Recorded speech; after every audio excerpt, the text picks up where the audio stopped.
buenas tardes, bienvenidas y bienvenidos al Instituto Cervantes.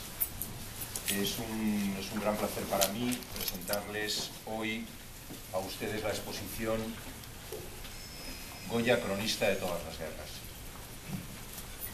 El comisario de la exposición, Juan Bordes, que está junto a mí, nos hablará a continuación de los contenidos y de las circunstancias concretas de este proyecto. La exposición es una producción del Instituto Cervantes en colaboración con la Real Academia de Bellas Artes y con la Calcografía Nacional.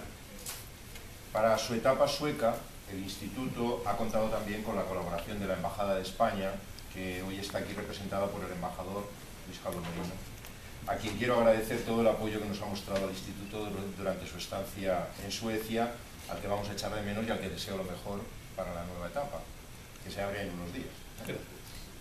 Ayer despedimos también a otros dos diplomáticos, esto va de despedidas, ¿eh? Pero bueno, hasta luego. Hasta luego. Sí. La exposición ha cubierto una larga itinerancia y tiene por delante además un largo periplo, de manera que gracias a la extensa red de los 77 centros que el Instituto Cervantes tiene por todo el mundo, la obra y el mensaje de la obra de Goya pues llegará a mucha gente, llegará realmente a mucha gente. No hay nada nuevo si afirmo que Goya es un genio de la cultura universal. El reconocimiento de su obra y la influencia de su legado intelectual y vital son valores ya establecidos y forman parte del acervo común, del canon de la cultura europea de los últimos 2 siglos. Su maestría con el lenguaje plástico y su compromiso con las ideas de la ilustración figuran en los libros de texto. Nada nuevo que añadir. Nada que añadir tampoco sobre este particular en Estocolmo, donde el mismo Instituto Cervantes ya ofreció al público, amante del arte y de la cultura, una muestra de los grabados del maestro de Fondo de Todos. Pero la exposición que inauguramos esta tarde nos ofrece una mirada innovadora y muy interesante sobre la obra de Goya. Su comisario, Juan Bordes, ha penetrado en el sentido más íntimo y también más universal. Esto de leer, que yo no suelo hacer, pero tiene el problema de qué pasa con las hojas, si pasa o no pasa. Decía que ha penetrado en el sentido más íntimo y más universal de la serie de los desastres de la guerra, que es sin duda uno de los momentos culminantes del trabajo de Goya, y la ha puesto en relación con la fotografía de guerra. Ahí es donde está la gran innovación de esta exposición. De manera que con este ejercicio, que parece muy sencillo, nos hace ver hasta qué punto en Goya está contenido ya el alfabeto y el vocabulario básico, al menos, de lo que será la fotografía de guerra. Es decir, esa fotografía que ha evolucionado en el último siglo y medio, y después se referirá el comisario. Yo, como ya te he escuchado, me permito plagiarte algunas ideas, con lo cual te estoy chafando parte del discurso, pero tú me disculpas, eso es más o menos habitual en este tipo de circunstancias. Eso me ahorras lo de bueno, digo lo mismo, con lo cual más. De manera que ha evolucionado, decía, en el último siglo y medio esa fotografía de guerra hasta conquistar lo que es una mirada propia de Goya, una mirada de libertad, una mirada de imparcialidad y una mirada de denuncia de todas las guerras y de todos los bandos que se implican en la guerra. Muchas gracias. Qué maravilla. Bueno, pues más allá del valor que tiene esta exposición como documento de la historia del arte y de la cultura, es, pienso yo también, una invitación, por lo que les decía, a reflexionar sobre la irracionalidad de la guerra, sobre las terribles consecuencias de la devastación. La exposición que hoy inauguramos no nos propone, por tanto, un paseo para el deleite, ni una ocasión para el entretenimiento o la diversión, factores que parecen cada vez más extendidos en la práctica cultural de nuestros días, sino una ocasión única para la reflexión y el debate que forjen en el espectador ese propósito firme de contribuir de la manera que nos sea más cercana a evitar los desastres de la guerra, de todas las guerras. Gracias por acompañarnos en esta ocasión y con mucho gusto cedo la palabra al comisario de la exposición, que tiene además un estupendo aparato plástico. ¿Vale? Gracias.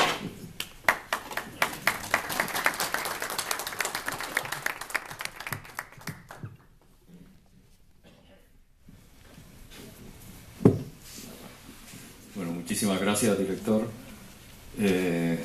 Y por supuesto, en la figura del director del Cervantes, quisiéramos agradecer pues esta acogida que nos está dando la institución del Cervantes por todo el mundo. Ha hecho, como decía nuestro director, el recorrido por Asia, lo está comenzando por Europa, y efectivamente de alguna manera nos encontramos con una responsabilidad moral de transmitir ese mensaje que poseemos en la calcografía nacional. O sea, yo como académico de la Real Academia pues me he hecho cargo de esa dirección de la calcografía, y con tanto cariño como que efectivamente Goya estuvo en esta institución a la que yo ahora pertenezco. Él fue profesor e incluso hizo la primera gran donación de su obra, la hizo a este museo y la hizo a la Academia, con unas circunstancias muy particulares, como ahora veremos, pero que efectivamente nos encontramos realmente en una posición de privilegio para hablar de Goya y para llevar a Goya por el mundo. Yo en esta exposición, que se me ha pedido que contextualizara, no solo que explicara la exposición, sino que también, para los que no conozcan demasiado la obra de Goya, quería contextualizarla con todas sus series de grabado, que son efectivamente el tesoro que poseemos en la calcografía nacional. Es precisamente todo este patrimonio, que a mí me parece, y creo que coincido con la opinión de muchísima gente, el Goya más auténtico, el Goya más privado, el Goya que ha reflexionado con más libertad, a pesar de ser un gran pintor, un pintor que incluso hasta irregular, lo cual nos enternece, nos pone cercanos al genio, pero verdaderamente en sus series calcográficas, en sus series de grabados, es absolutamente genial. No tiene ni un solo fallo. O sea, realmente el Goya calcográfico, o el Goya gráfico, y aquí vamos a hablar nada más que de los grabados sobre metal, son 280 y tantos, aunque hizo también litografía. Goya efectivamente fue un amante de las nuevas tecnologías. O sea, la litografía se acababa de inventar por Alois Senefelder a finales del siglo XVIII, y comienza a difundirse por Europa a comienzos del siglo XIX, y Goya efectivamente hará sus pequeños ensayos también en la litografía. Pero fundamentalmente toda su obra que va destinada al gran público, a comunicarse y a salir de los muros del palacio, está desarrollada fundamentalmente con grabado calcográfico. A pesar de eso, de que fuera una técnica ya de unos cuantos siglos de antigüedad, el grabado calcográfico tiene su etapa de oro en el siglo XVII, aunque ya se había inventado casi desde finales del XIV. Realmente su puesta en marcha está a finales del XVI, pero con técnicas sucesivas que van mejorando y van haciendo dueño del grabado calcográfico unas calidades pictóricas, unas calidades gráficas a las que Goya resume en toda esta obra. Goya, por lo tanto, actúa con el grabado calcográfico cuando ya las técnicas del grabado calcográfico han llegado al sumum, cuando están la manera negra, cuando está, por supuesto, el agua fuerte, que es la primera, o incluso si antes nos vamos a otro tipo de técnicas, la talla dulce. En una palabra, emplea todos los recursos en estas series calcográficas. Y, por supuesto, la última recién llegada, que es la aguatinta. Tenemos muchísimos ejemplos en los que Goya lo utiliza y mezcla todos esos recursos para obtener distintas calidades de línea. Ya ustedes verán después en la exposición, es realmente una labor de dedicación, de ir mirando grabado a grabado las distintas caligrafías geniales todas con las que Goya responde en esta técnica del grabado calcográfico. Precisamente hemos puesto 4 pequeños detalles, 4 caras, 4 rostros ampliados para que veamos la posibilidad de las diferentes caligrafías con las que Goya ha respondido, los distintos movimientos de muñeca con los que Goya era capaz de responder. Esto no ocurre prácticamente en muy pocos grabadores de la historia.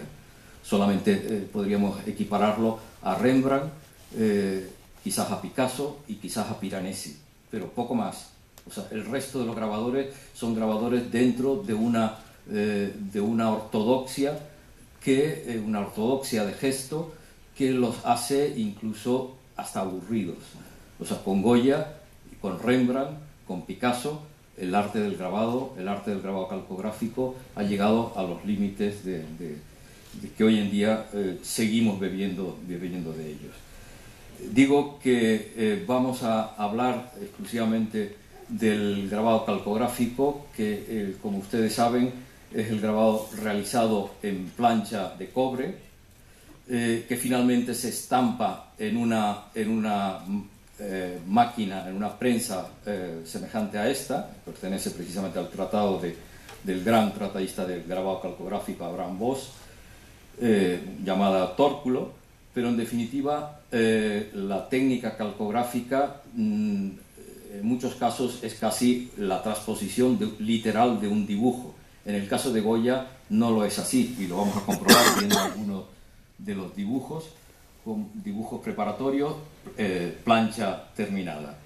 Dibujo preparatorio, plancha terminada. A veces los dibujos preparatorios son tan elementales, tan fugaces como estas manchas, preparatorios de esta última estampa de la serie, de nada, o en este caso son realmente manchas fugaces de un recuerdo que prácticamente toda la técnica de Goya, y aquí vemos un ejemplo, aquí hay, si analizáramos, y espero que en la sala habrá gente pues, que conozca muy bien el arte del grabado y podría ir analizando línea a línea si está hecha con la manera negra, con la talla dulce, con el agua fuerte, las sombras de agua tinta. O sea, efectivamente hay una gran mezcla de técnicas en toda esta obra con la que Goya quiere comunicar muchos mensajes. Precisamente una pequeña obra introductoria son sus cuadros de Velázquez, en las que realiza una serie muy pequeña de estampas en las que se está iniciando en el arte del grabado. Aquí efectivamente su gesto es bastante convencional, como la de cualquier aprendiz. Sin embargo, ya muy próximo, o sea, llega la serie de los caprichos. La serie de los caprichos, que es la única serie que va a tener una primera edición por Goya. El resto de la obra grabada de Goya le va a caber el honor a la Calcografía Nacional de realizar la primera edición y todas las ediciones, puesto que todas esas planchas ingresarán distintamente en distintas ocasiones, unas veces por compra y otras por donación, en la Calcografía Nacional, que se verá en la responsabilidad realmente de transmitir el mensaje de Goya, precisamente originando esa primera edición.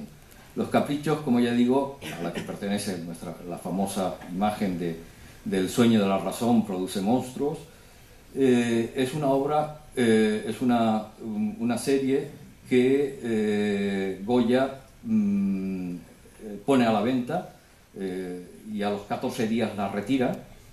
Realmente está muy poco tiempo a la venta en la calle Desengaño, en Madrid. Y en 1803 se la ofrece al rey, o sea, en donación, para que ingrese en la Calcografía Nacional, junto con no solo las matrices, sino también con los 240 ejemplares de esa primera edición. No se fiaba nada de la inquietud que había generado los primeros ejemplares que había vendido, y la posible repercusión del Tribunal de la Inquisición hizo que tomara esta decisión de ponerla en la protección real, o sea, entregarlas al rey, para de alguna manera librarse del juicio que pudiera inquietarle. Es una serie de la que estamos viendo estas imágenes, quizás la más surrealista, la más... tampoco es verdad, o sea, vendrá la última serie que es todavía más potente en el lenguaje surrealismo, pero sí es una serie con un lenguaje metafórico muy grande. Precisamente el anuncio que Goya coloca en el Diario de Madrid para anunciar la venta que se celebraba, que realizaba en un local de la calle Desengaño de Madrid, nos da un poco de pistas del contenido, que es un contenido que muchos historiadores han decodificado con gran acierto. Y el anuncio decía así: persuadido el autor de que la censura de los errores y vicios humanos, aunque parezca peculiar de la elocuencia y la poesía, puede ser también objeto de la pintura, y ha escogido como asuntos proporcionados para su obra, entre la multitud de extravagancias y desaciertos que son comunes en toda sociedad civil, y entre preocupaciones y embustes vulgares, autorizados por la costumbre, la ignorancia o el interés, aquellos que ha creído más aptos para suministrar material para el ridículo y excitar al mismo tiempo la fantasía del artífice. Con esto nos está explicando un poco que su obra pretende una crítica de los vicios sociales, pretende una crítica moral, y bueno, es una crítica moral muy profunda, una crítica que no vamos a entrar en ella, ni muchísimo menos, pero recordarles algunas de las imágenes para, sobre todo, poder contextualizar la obra que tenemos expuesta. A continuación viene Los desastres de la guerra.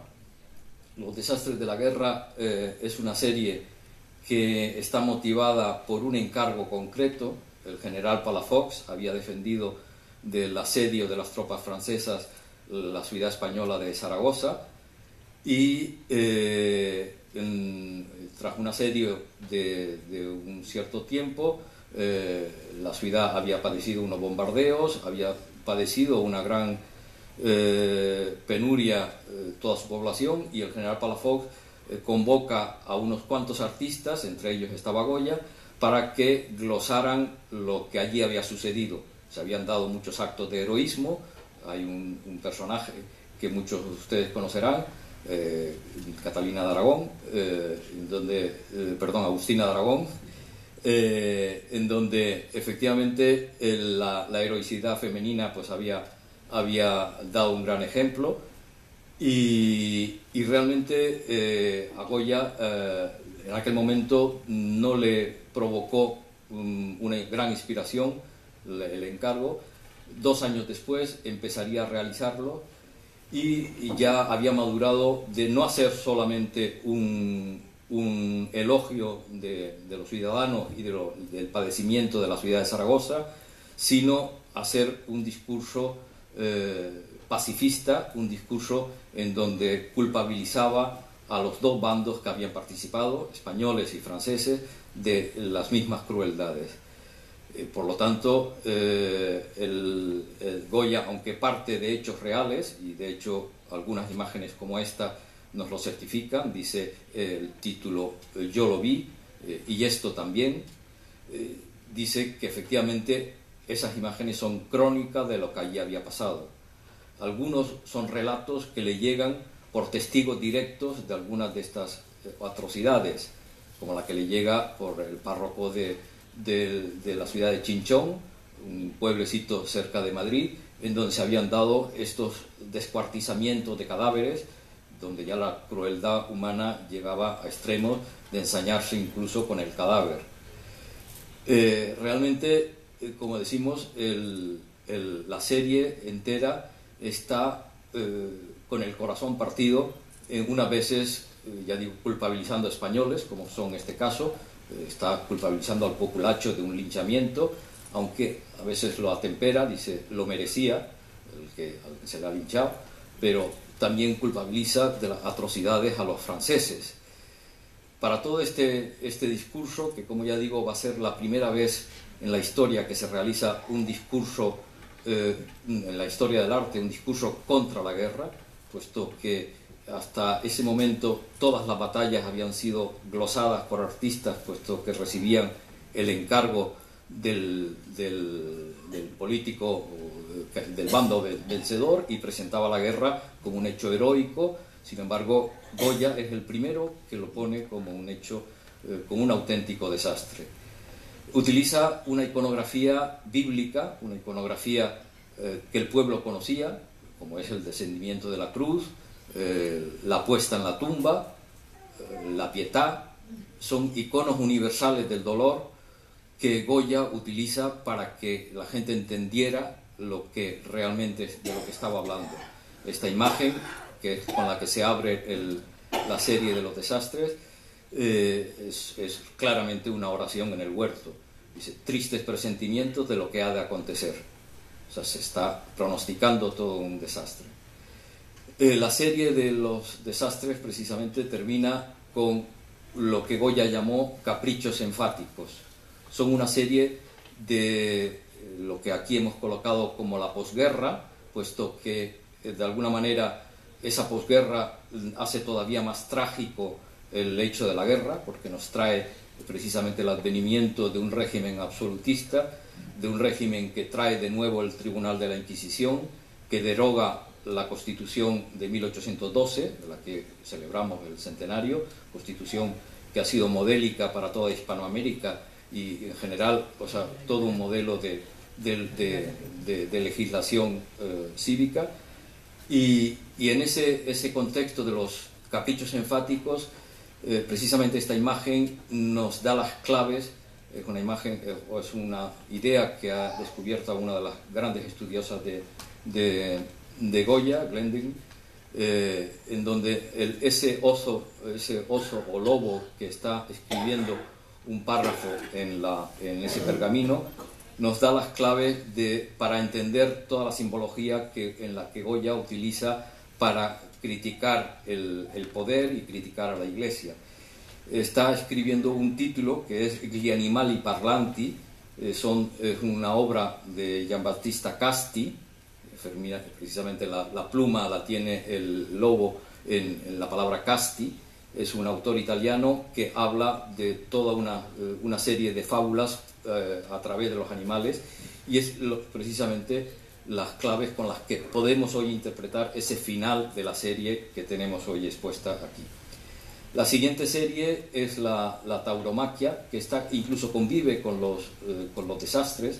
Goya estaba pasando por unos apuros económicos importantes y coge, por supuesto, un tema, si no más amable, un tema más inocuo, aparentemente, un tema en el que no iba a tener problemas con el Tribunal de la Inquisición, y un tema que se dice que procede un poco de una obra pretendía ilustrar una obra de Fernández de Moratín, de la tauromaquia, y en la que va colocando pues una serie de suertes, pero en la que también está presentando de forma ambivalente la fiesta nacional, una fiesta que, como ustedes saben, ha tenido pues incluso recientemente pues unos problemas de partidarios de la abolición. Incluso esa cuestión estaba ya planteado en este momento. Habían partidarios de la abolición de la fiesta nacional, como era Jovellanos, como era Godoy, como era Carlos IV, como era Seán Bermúdez, y el propio Goya estaba en este contexto. Y entonces toda esta obra está presentada pues a veces evidentemente con elogio también de lo que significa el enfrentamiento de la fuerza animal y el hombre, pero en muchos casos está presentada como un caos, como un producto de bastantes desaguisados. Los disparates es la última serie, la que realizará Goya, salvo 2 o 3 grabaditos que no tienen serie.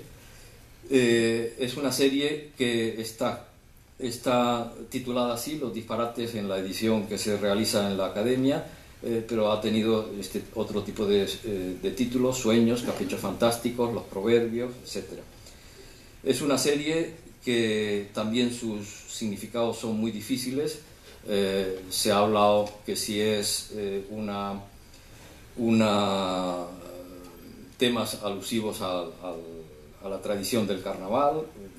hay muchas críticas del matrimonio, críticas otra vez sociales, y efectivamente concretamente en esta serie, en la Calcografía Nacional, tenemos un dolor porque las 4 últimas planchas que faltaban en toda la colección para completar a Goya absolutamente incompleto, como son esta plancha y esta otra y otras 2 más que no les proyecto, pues el año pasado hemos tenido un debate con el Museo del Louvre que me atrevo a calificar de robo, puesto que teníamos ya un compromiso de compra y teníamos permiso del gobierno francés para trasladar, y medró en la gestión, y realmente un tema tristísimo, o sea, que no comprendió la importancia que para nosotros significaba completar toda la obra de Goya en la Calcografía Nacional, y son las 4 únicas planchas que están ahora mismo en Francia, porque efectivamente así se habían desligado de la serie, el hijo de Goya las había dejado a un alumno de Goya por una serie de informes sobre las pinturas negras, pasó a territorio francés, allí se editaron por la revista L'Art, pero el marchand que las tenía nunca las había querido vender hasta el año pasado, que sus herederos pues decidieron ponerlas a la venta. En fin, un inciso, pero es realmente uno de los dolores que más tengo en la gestión que he llevado a cabo en la calcografía, y bueno, por supuesto me exculpo porque hemos dado una batalla a brazo partido durante 4 o 5 meses, en la que incluso participó su Majestad el Príncipe de España, pero realmente el Louvre se portó de una forma absolutamente inexplicable al robarnos estas 4 últimas planchas. Queríamos a continuación pues dar una pequeña explicación de lo que ustedes se van a encontrar en la sala, por lo tanto ya tienen ustedes contextualizado los desastres con respecto al resto de la obra, y queríamos hacer la advertencia de que en la sala están expuestos los grabados agrupados en 7 temas. O sea, realmente la obra de los desastres tiene un número de plancha, concretamente este es el 8, pero no se sigue una exposición ordinal, sino una exposición temática para realmente destacar los temas que Goya y cómo los trata. Concretamente el frente, el primero de ellos, en donde Goya realmente hace alusión pues no a un enfrentamiento heroico de tropas, sino todo lo contrario, de desorden, de órdenes contradictorias, de fuerzas desequilibradas, o sea, unas cargadas con fusil y otros con palo, etcétera. Otro de los grupos son las víctimas, en donde Goya hace realmente un discurso contra la pena de muerte, habla incluso de la crueldad del verdugo en imágenes como estas. En otro, lo que acabamos de ver eran el grupo que hemos nombrado como ejecuciones. En este caso hemos titulado otro grupo como víctimas, en donde Goya nos presenta pues un amontonamiento de cadáveres, y en donde al dolor de la muerte se añade la pérdida de identidad. O sea, muchas veces son cuerpos y simplemente cuerpos, no hay ni siquiera nombre detrás de esa pérdida de los seres humanos. El otro de los grupos que ustedes encontrarán en la exposición es de cómo Goya trata la participación de la mujer en la contienda. Ya hemos citado a Agustina de Aragón, que aparece también en una imagen muy, muy breve en la serie, pero efectivamente a la mujer nos la muestra como luchadora, como partícipe también de la contienda, a veces también defendiendo pues a sus cachorros, defendiéndolos con piedras y con palos. También nos la muestra como víctimas. Otro episodio importante de la serie es el hambre. Es el episodio que Goya vivió en Madrid. En 1811 la ciudad de Madrid vivió una gran penuria de alimentos, y realmente esos episodios tienen un largo, un número bastante alto de imágenes en donde nos habla pues de la vergüenza de ciertas personas que podían ser colaboracionistas, del desprecio de la nobleza frente a la miseria. En definitiva, trata el tema que Goya conoció realmente en las calles de Madrid, y ese amontonamiento de cadáveres, etc. En los éxodos también son episodios que Goya pudo ver, o los expolios, que Goya pudo ver a lo mejor en ese viaje hacia Zaragoza, de pueblos en los que llegaban las tropas. Finalmente, como decimos, los caprichos enfáticos producen dos grupos, uno de críticas al poder y otros de críticas a la Iglesia, en donde están finalmente presentados con la resurrección de la verdad, la resurrección de la Constitución en la que él creía que podría volver a instaurarse. Otra de las ideas fundamentales que está en la exposición es la de que Goya realmente está en un periodo en que la imagen va a sufrir también una gran revolución. Goya muere en 1828 y la fotografía se va a divulgar en 1839, pero efectivamente desde 1806 hay experimentos fotográficos de Wedgwood, de Niepce, por ejemplo, esta famosa imagen es de 1826, en la que ya estaban los intentos de capturar la imagen virtual de la cámara oscura. Realmente lo que se quería era dejar de lado las técnicas del grabado, las técnicas en donde intervenían a veces hasta 3 firmas o hasta 4 firmas, fulanito invenit, menganito dibuxit y sultanito sculpsit.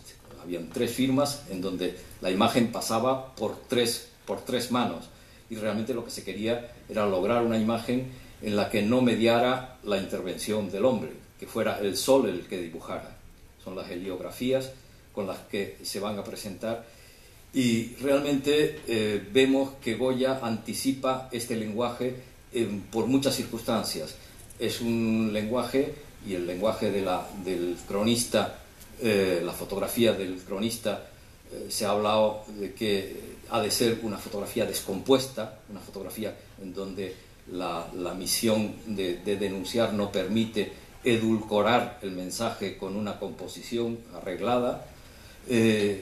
Se habla también incluso de que el lenguaje del fotoreportero es un lenguaje con negros parásitos, con superficies en donde hay oscuridad, donde no hay información para llamar la atención sobre los hechos más importantes.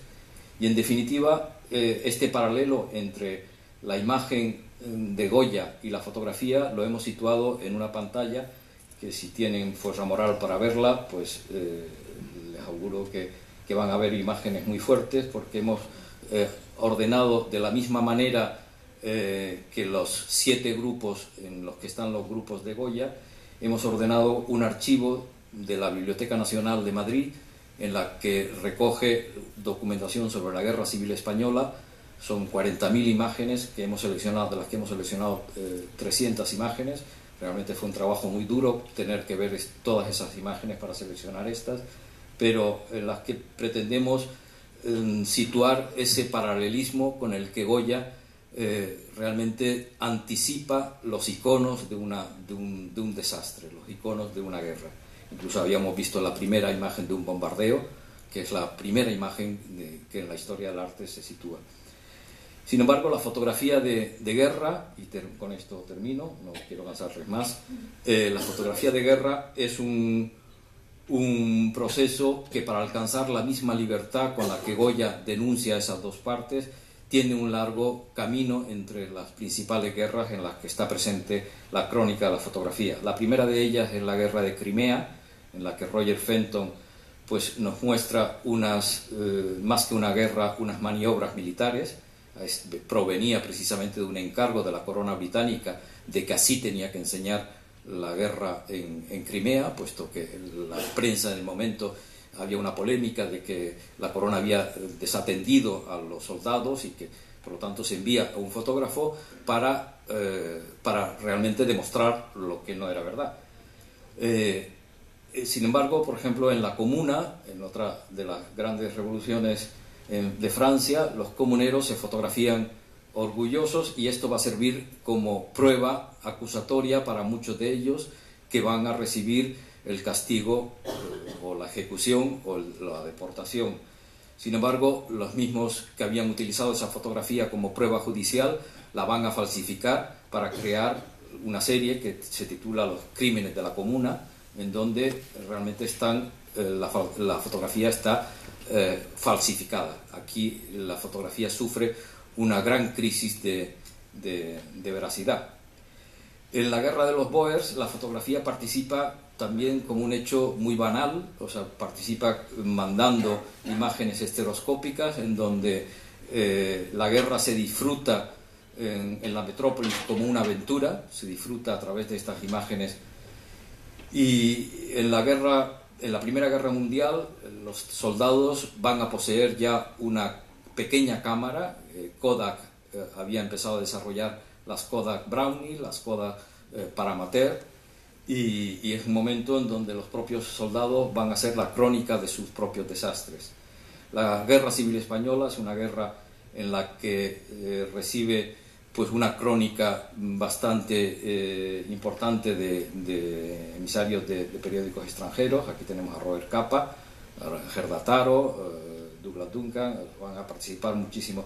En la guerra europea, en la Segunda Guerra Mundial, todas las grandes revistas, la principal de ellas, la revista Life, envía a reporteros en todos los frentes. Margaret Burke White va a tener encargo del frente ruso, pues la primera reportera y aviadora, y realmente la crónica que se hace de la Segunda Guerra Mundial también es una crónica en cierto modo bastante partidista, o sea, son solo los desastres del contrario, hasta que aparece Hiroshima, y también se colocan un poco en imágenes que también los aliados cometieron auténticos horrores. Pero por último, en la guerra de Vietnam, fotógrafos como Larry Burrow, que muere precisamente en la guerra de Vietnam, David Douglas Duncan, conquistan un poco para la fotografía un papel que es la de crear opinión, y crear opinión en contra de la guerra, que incluso va a llegar a pararla. Como ustedes conocen, realmente todos estos reportajes de Larry Burrow, de David Douglas Duncan, o sea, van a ser casi los causantes de esa retirada de fuerzas en el territorio. Y lo dejamos aquí en este momento y pasamos cuando ustedes quieran a la exposición.